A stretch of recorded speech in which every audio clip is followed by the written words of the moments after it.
Medical admission test 2025 কি চেঞ্জেসের কথা শুনে অনেক টেনশন হচ্ছে।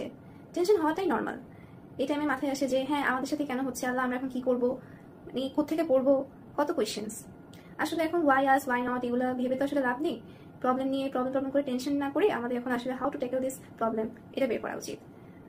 এখন ওয়ান অফ দ্য চেঞ্জেস হচ্ছে যে জিকের সাথে আমাদের মানবিক গুণাবলী অ্যাড করেছে, যেটা মিলে টোটাল মিলে হচ্ছে 15 মার্কস।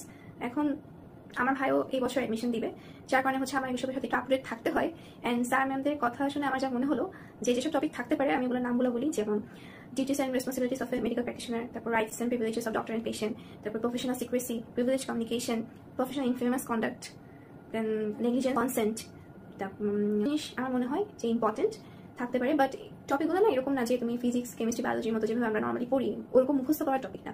জিনিসটা হচ্ছে তোমার, আমি একটা এক্সাম্পল দিয়ে বুঝাই।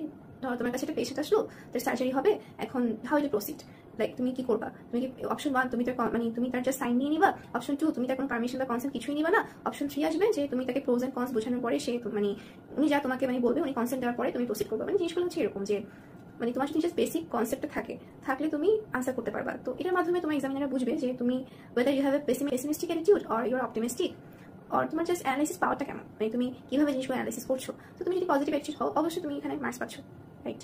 তো জাস্ট তোমার এইসব কিছু কনসেপ্ট জানলে তুমি আনসার করতে ইজি হবে। আর আমার মনে হয় যে এইসব টপিকের উপর কিছু সিনারিও বেসড কোয়েশ্চেন আসতে পারে, আর যদি তোমাদের দরকার হয় আমি ফার্দার এগুলো নিয়ে কিছু ভিডিও বানাবো।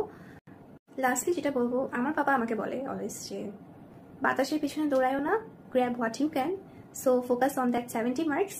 অ্যান্ড আমি জানি ইনশাআল্লাহ তোমরা পারবা সবাই। আর but still without the bare minimum preparation mental satisfaction আসে না, এটা আমিও জানি। So for that stay tuned. আসসালামু আলাইকুম।